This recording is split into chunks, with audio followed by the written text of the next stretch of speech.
Hello दोस्तों, नमस्कार। आज की बहुत बड़ी अपडेट है। ऐसा क्यों? क्योंकि 190 से ज़्यादा पद खाली हैं। शासन को भेजेंगे प्रस्ताव। अनुबंध पर होंगी पदों पर नियुक्तियां। सभी विभागों में अब टीचिंग के खाली पद भरेंगे। अनुबंध के आधार पर पद भरने की दो बड़ी वजह। देवी अहिल्याबाई यूनिवर्सिटी ने टीचिंग के 190 से ज़्यादा पदों को भरने के लिए नया फार्मूला तैयार किया है। अब नियमित नियुक्तियों के बजाय 3 साल के अनुबंध पर नियुक्तियां होंगी। यूजीसी की गाइडलाइन के तहत इंटरव्यू और बाकी की पूरी प्रक्रिया होगी। सभी टीचिंग विभागों व इंस्टीट्यूट के खाली पद भर जाएंगे। 32 टीचिंग विभागों में से करीब 25 में फैकल्टी के काफी पद खाली हैं। दोबारा खाली पदों का निर्धारण किया जाएगा कि किन विभागों में फैकल्टी तथा मापदंड की तुलना में बहुत कम है। उसके बाद नियुक्ति के लिए यूनिवर्सिटी शासन को अनुमति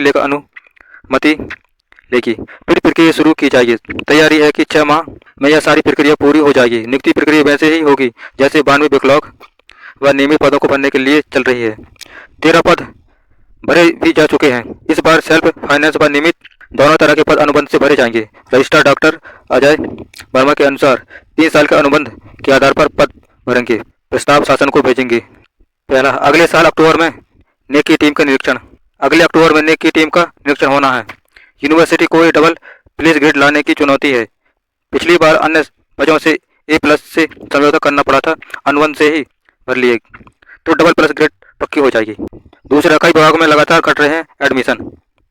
फैकल्टी की कमी के चलते नॉन CUT कोर्सेज में एडमिशन घट रहे हैं। नॉन CUT में 13 विभागों में तो आधी सीटें भी नहीं भर पा रही हैं। CUT के जरिए 13 विभागों में 95% से ज़्यादा सीटें भरी, लेकिन क्वालिटी टीचिंग की भी कमी के कारण नॉन CUT कोर्स पर असर पड़ रहा है। यह हालत है कि DABB की 125 पद तो IIT, IPA व IMS जैसे टॉप इंस्टीट्यूट में खाली हैं। अगला 50 पद EMRC commerce law school of energy computer science college of economics व लाइफ साइंस में खाली हैं। अगला 13 पद स्कूल ऑफ कॉमर्स में स्वीकृत हैं। 8 साल में एक ही पद पर नियुक्ति नहीं। 14 साल में 50 प्रोफेसर रिटायर। यूनिवर्सिटी में 14 साल में 50 प्रोफेसर रिटायर। इस बीच सिर्फ बमुश्किल 13 नई नियुक्ति हो पाई है, जबकि 79 पर नियुक्ति की प्रक्रिया जारी है। 2009 के बाद से यूनिवर्सिटी में टीचिंग के पद नहीं भरे थे। 6 बार यह कवायद पहले भी हुई थी मगर नियुक्ति नहीं हो पाई, लेकिन इस बार DABB ने पूरी प्लानिंग कर ली है। स्कूल शिक्षा विभाग में चौथे समयमान वेतनमान के लिए उठाई मांग। 35 वर्ष की नौकरी पूरी होने के बाद मिलने वाले चौथे समयमान वेतनमान को लेकर शिक्षकों के संगठनों ने असंतोष जाहिर किया है। इनमें से कई संगठनों के पदाधिकारियों ने विभागीय अधिकारियों को चिट्ठी लिखी है।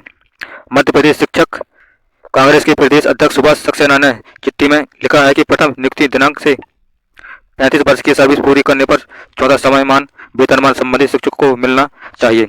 शासन द्वारा पहले ही इसके आदेश जारी किए जा चुके हैं।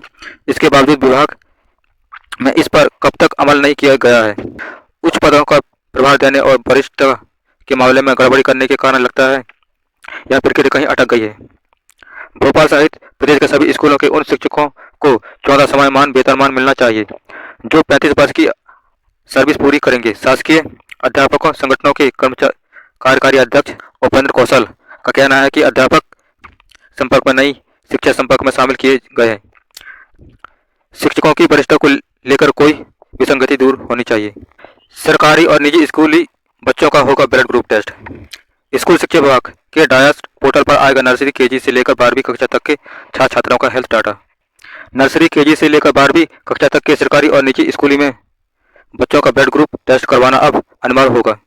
या तो स्कूल खुद करवाएं या इनके अभिभावक, लेकिन यह अनिवार्य है।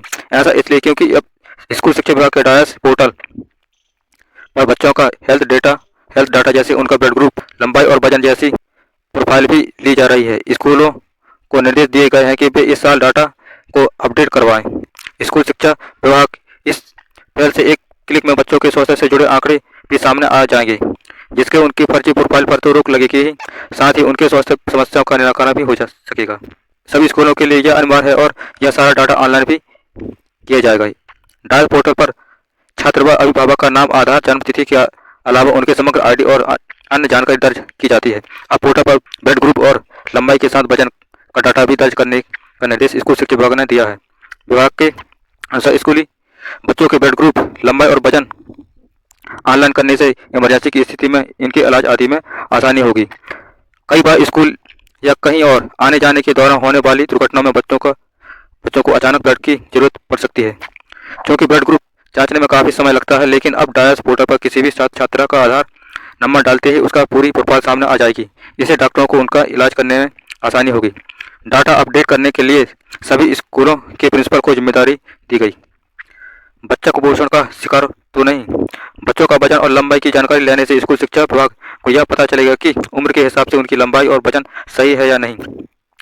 इससे यह भी पता लग सकेगा कि बच्चे को उचित आहार मिल रहा है या नहीं, कहीं वह कुपोषण का शिकार तो नहीं है। उसके आधार पर बच्चों के लिए शासन स्तर पर पोषण की योजना बनाई जा सकेगी और सभी बच्चों को इसका लाभ मिल सकेगा। 11 अंकों का होता है डायस कोड।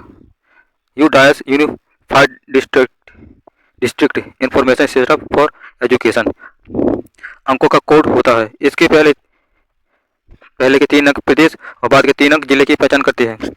बाकी के अंक ब्लड, गांव या शहर और स्कूल पहचान करते हैं। यह डायस कोड आधार नंबर की तरह होता है। यह छात्र मॉड्यूल केंद्र, राज्य, जिला, ब्लॉक और स्कूल स्तर पर रिपोर्ट तैयार करने में मदद करता है। इसके जरिए छात्र रिकॉर्ड को ट्रैक करने में मदद मिलती है, जिसके अनुसार फर्जी प्रोफाइल पर रोक लगती है और स्कूलों में छात्र छात्राओं की सही संख्या दर्ज की जाती है। जरूरी है यह रिकॉर्ड देना। डायस पर छात्र छात्राओं के ब्लड ग्रुप और स्वास्थ्य संबंधी डाटा लेने से फर्जी प्रोफाइल पर रोक लग सकेगी। इसके साथ ही उनकी स्वास्थ्य संबंधी समस्याओं का भी उचित और तुरंत निराकरण हो सकेगा। इसके लिए सभी स्कूलों से यह रिकॉर्ड मांगा जा रहा है। उन्हें यह जरूरी है